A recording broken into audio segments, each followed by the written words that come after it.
Thank you all for coming. I am an executive recruiter and a career counselor. I became a career counselor because a demand was created for the service. People started calling me up as a result of my PR campaign. And I want to speak to you today about that PR campaign. Now, one of the things that makes me very unpopular with consultants is that when someone comes to me and says they can do something for me to help me grow my business, I always ask them, well, tell me about how you've applied that same service to your own business.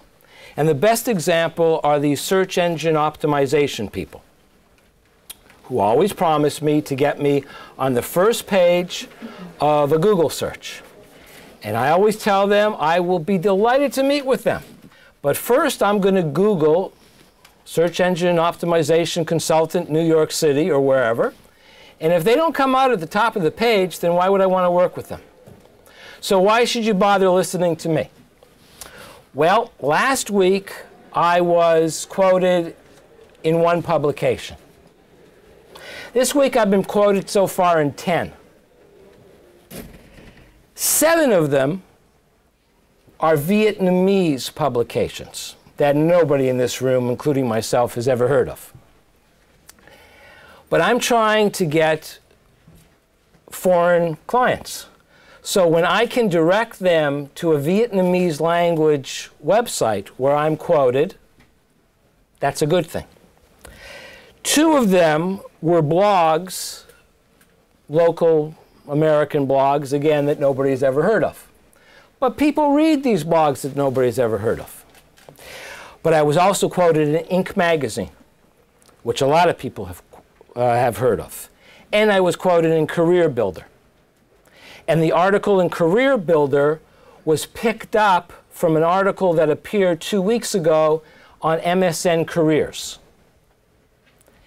If you go to my website, by the way, if you don't have the handout, which are basically the notes for this presentation, come to my table outside and you can pick up a copy. If you go to my website and click on the Media Center page and start counting the logos, which link you to every article I've been quoted in since May of last year, you will reach the number 203. For the last 66 weeks, I've been quoted in the press 203 times. That includes the Wall Street Journal, U.S. News and World Report, USA Today. So major publications. That's an average of 3 times a week. So when a PR consultant or media consultant calls me up, I ask them what the average visibility on a weekly basis is for their clients.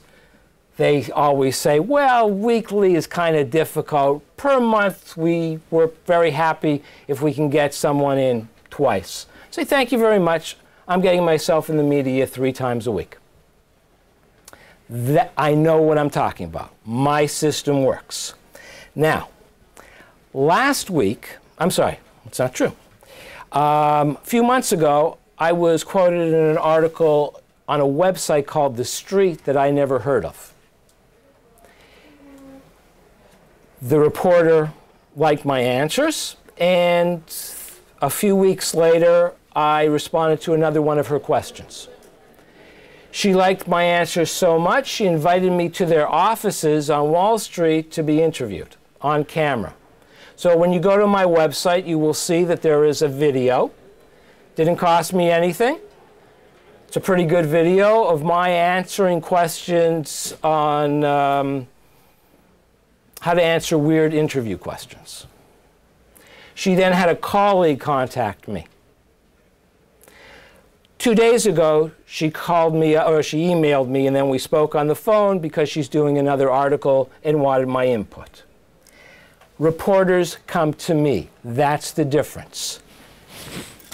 I could not have planned this better. This is from this month's Inc. magazine. It's the editor's letter from the editor, the editor's letter. And I promise it's the only thing I'm going to read.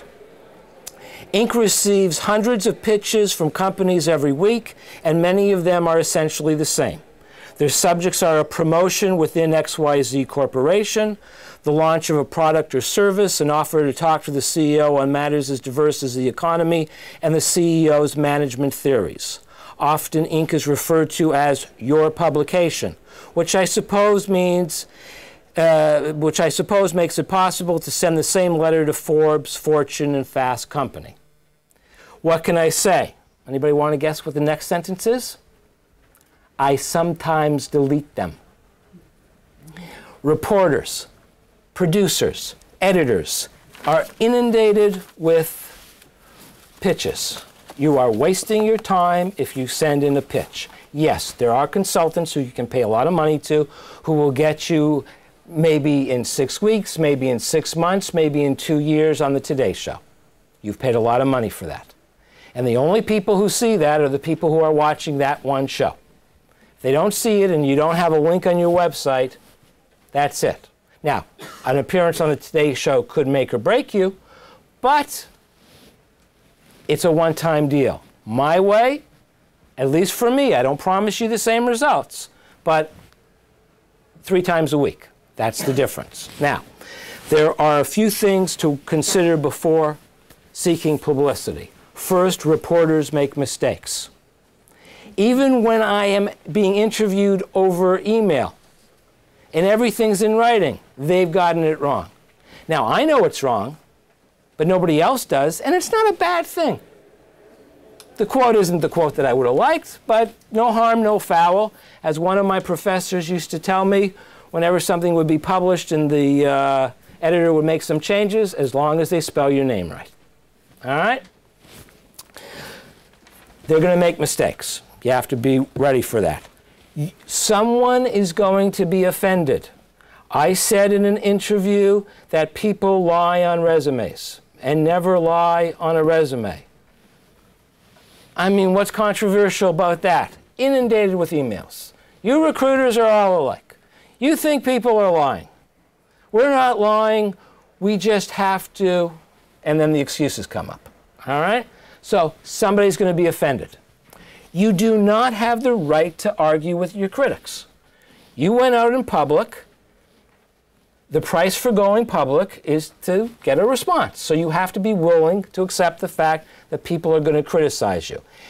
You can respond politely, but don't get into fights because it's not worth it. Colleagues will be jealous. It's the funniest thing, but colleagues will be jealous. How come he's being quoted? How come she's in the press so much? It is so childish, but it happens all the time. Be prepared. And it takes time and can become addictive. Every morning, I'll tell you how I do it. I do a Google search, and I see where I've been published. And it's addictive. Sometimes, you know, I look forward to weekends because nothing happens with my system on the weekend. So there are no reporters to talk to or communicate with. Now, 10 rules for working with the media. Obviously, we have limited time, so I'm going through this very quickly. First off, if you don't want it to occur, if you don't want it on the front page of tomorrow's newspaper, don't do it. Case study, 2 words, Anthony Weiner. Any questions? Let's move on. Never say no comment. You're hiding something. Find a better way. Better ways, I don't know. Or I really can't say because, and explain it, but don't say no comment. No comment means you're hiding.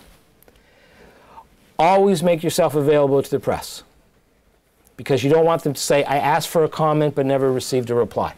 That's almost as bad as no comment. When you are being interviewed, if it's on television, always look at the reporter, never look at the camera. It just looks weird if you're looking at the camera. Look at the person. Don't look at the camera. Now, there's no such thing as off the record. They're not your friends. I'm going to repeat this one. No such thing as off the record. Don't think that you can say something and it's not going to be printed or reported. Speak in sound bites. I used to work at a nonprofit serving the elderly. My favorite member of our senior center, I called her my Italian Bobby. She was maybe 4'6" or 7 inches, and everybody, including myself, was scared to death of her. I loved her dearly. I gave her the opportunity to be interviewed by Channel 12 News. She was phenomenal. She didn't give a sentence that had more than 8 words in it. And I don't think there was one word that had more than 2 syllables in it. She spoke in sound bites. Afterwards, I asked her, Rose, how did you learn to speak in sound bites? And she hadn't got a clue what sound bites were. But that was just the way she spoke. If it's a live broadcast, you don't have a problem. If it's taped, they can edit you. And all of a sudden, you can appear to be saying the exact opposite of what you actually said. So always talk in sound bites.